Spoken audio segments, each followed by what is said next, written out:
This is Rachel Ziegler in the year 2016. So that is now 10 years ago. Here's a picture of her more recently, how she's looking and how she's living in her mid-30s. This is a picture of Carol J. Adams in her mid-30s. Now, these two women, they talk about some of the same sex scandals. They complain about and denounce some of the same political organizations for having the same sexual imperfections, shall we say. But you know, I don't think Rachel Ziegler's idea of a sex scandal is quite the same as Carol Adams' idea of a sex scandal. I don't think these two women have been playing the same games by the same rules. I don't think they have the same narrow sense of what kind of sexual conduct is acceptable in life, and then by contrast, what kind of sexual conduct is despicable or deplorable. That's a topic for a video. 21st century animal eating requires our complicity in a new colonialism. We know how settler colonialism worked, an erase and replace system that forced indigenous people off the land, replacing them with cattle and white settlers. One of the defining aspects of the colonial legacy is an ongoing white supremacist belief system and an ownership paradigm. When you own the land, you get the title to it. Entitlement and ownership are linked. What we have is a white supremacist, misogynist conceptualizations of the other. They're separate issues? No. We must have a theory that links animality and white supremacy and misogyny.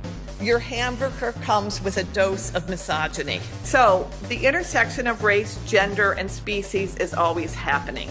In obvious ways, by racially marking an animal as non-white.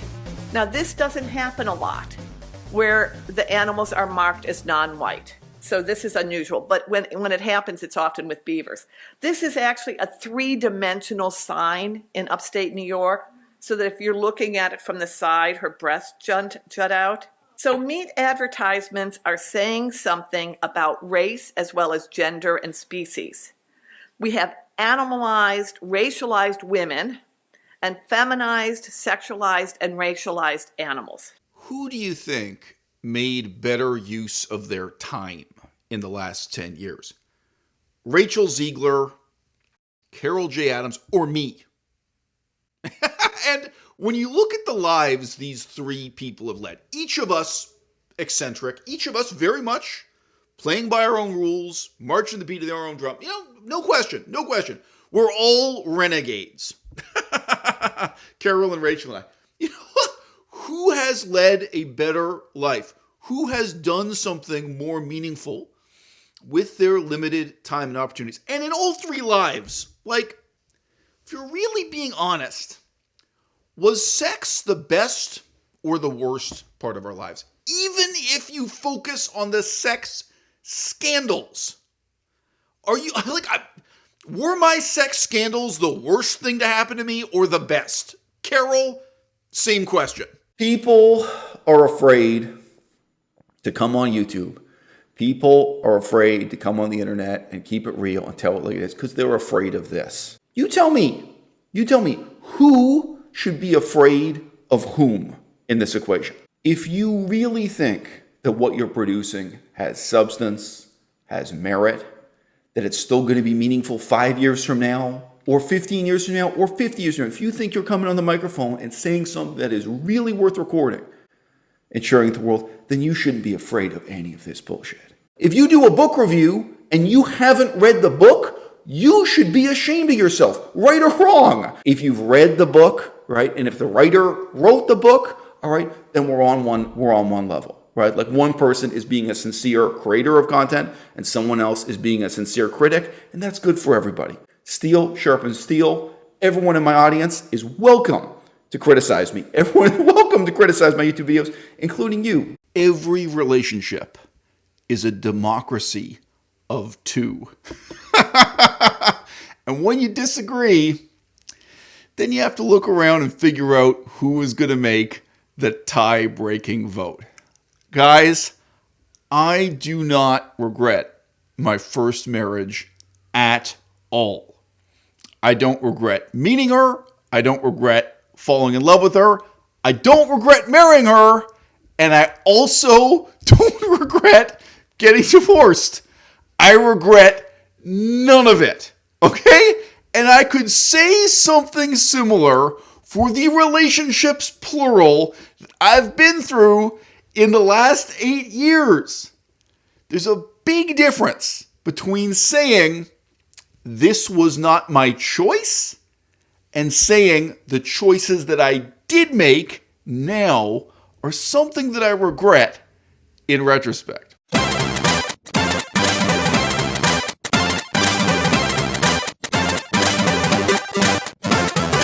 We have this untranslatable idiom in English.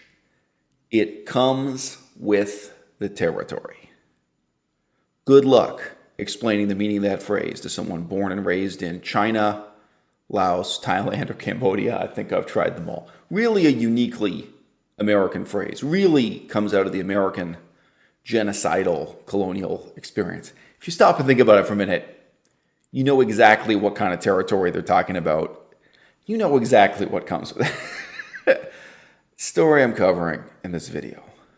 Part of it's shallow, and part of it is really kind of deep and profound and might have some application in your own lives. All right. Yeah, you know what?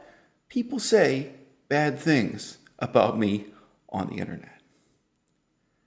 It comes with the territory. I came up as a teenager.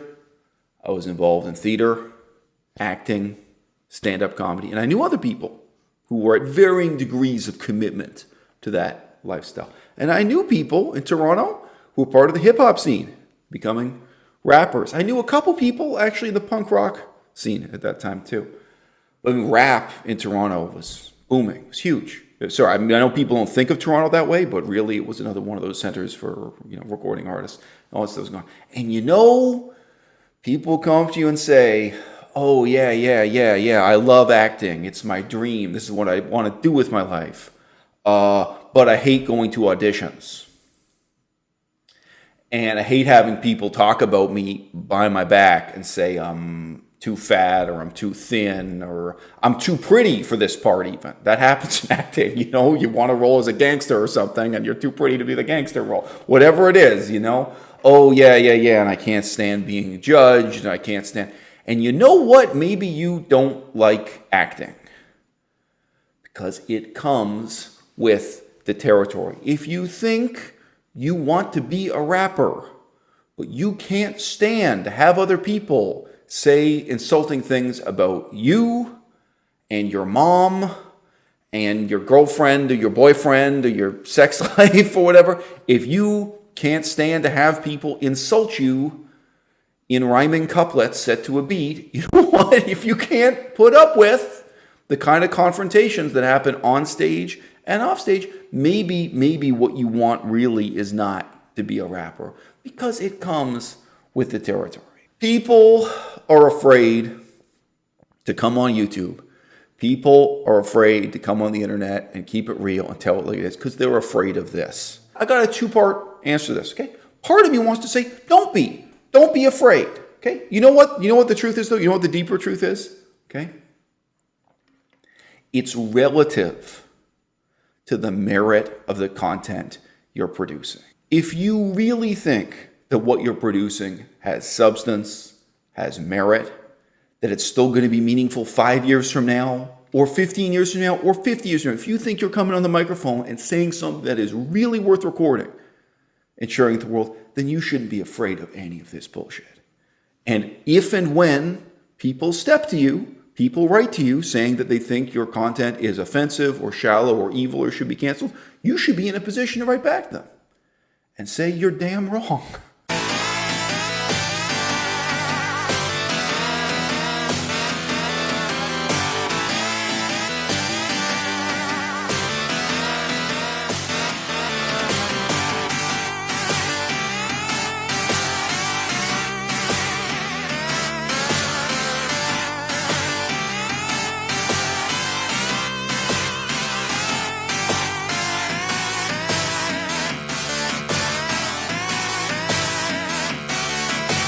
I had one person write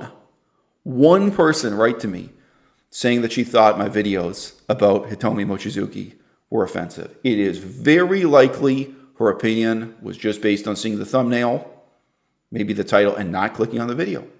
And I wrote back to her and said, you're wrong. These are really meaningful videos that are talking about this stuff in a sincere and serious way, and I ain't ashamed of them. I'm proud of them. My daughter can watch those videos one day. My daughter's going to ask me about them. I'm cool with that. And this particular person, I don't even think they're an exception to the rule. I don't think they're special. They took a look at what the titles of my videos were. They clicked on them. They listened to them for a couple minutes. They wrote back and they said, hey, you know what? You're right. Hey, you know what? You've got a point. You know, they wrote back and said, hey, I guess I was wrong. You're actually doing something meaningful, or this is the kind of critique that's worth something. I was mistaken. You know what? That happens to me all the time. And it's not always that polite. And it's not always that easy. Okay? One person, wrote into me offended by my video about Rachel Ziegler, vegan activist of DXE. One. So Rachel, if you think your campaign to defame me, denounce me, get me canceled has any traction, one person, one friend of yours wrote to me. And the same script played out in exactly the same way. I'm not ashamed of what I said in this video. I think I'm producing something that's really worthwhile. I stand by this video. My daughter can watch this video one day. My daughter can ask me questions about it. I'm proud of the content I produce. I'm not ashamed. My girlfriend Melissa was in the room when I had a phone call with a dude. This is a white dude from Thailand who was shouting at me because of my video about Nina and Randa from a million years ago. And it boils down to the same thing. What I had to say to him was, what are you talking about? What I said in that video was really meaningful.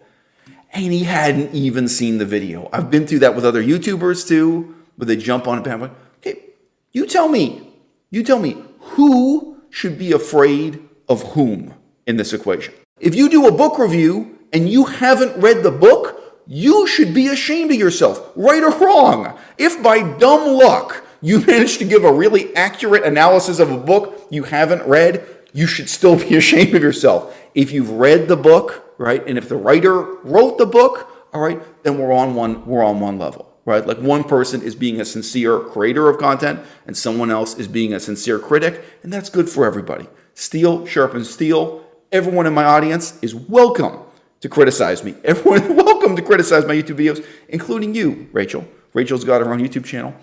I'm happy to hear it. I'm a vegan and an old political science major making his way as an obscure author, ersatz filmmaker, and slightly less obscure YouTuber. Keeping it all the way real. I've interviewed a wide variety of people over the years, vegan and anti-vegan, and I'd be happy to interview you via Skype, presumably, if you've got the time.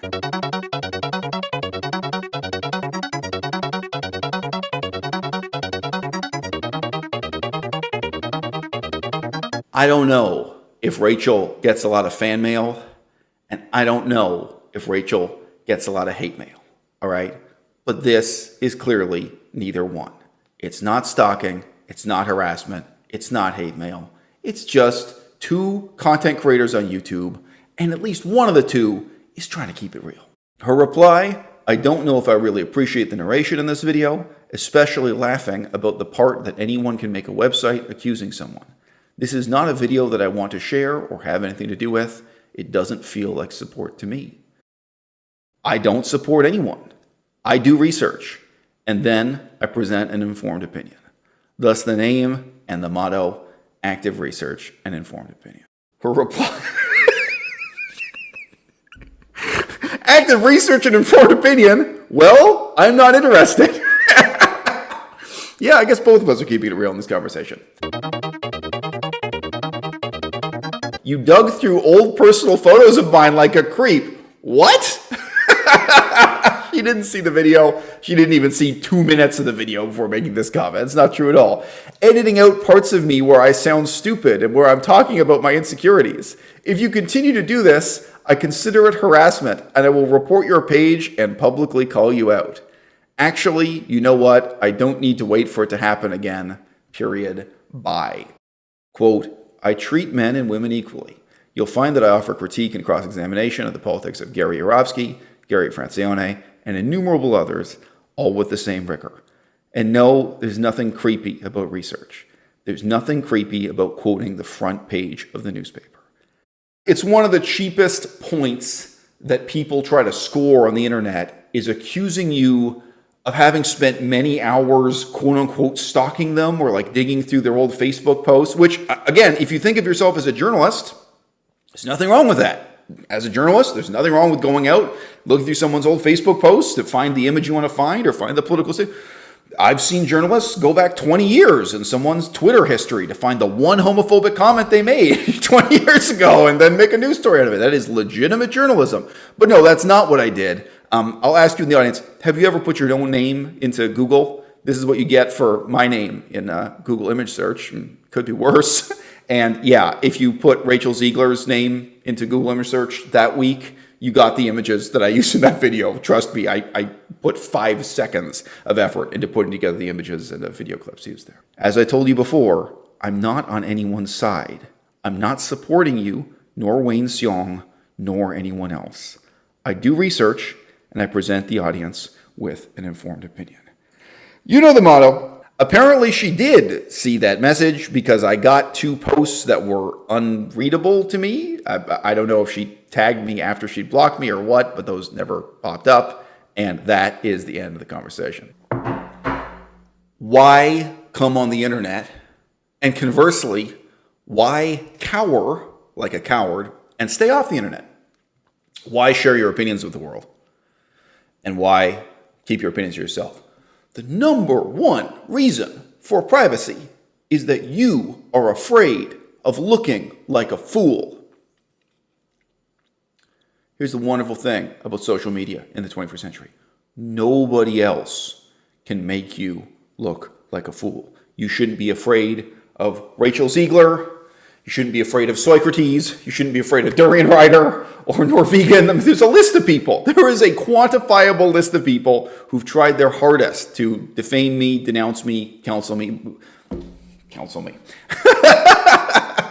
There is a finite list of people we could name here who have worked very hard for short periods of time to defame me, denounce me, drag my name through the mud, and in some cases, quote unquote, cancel me.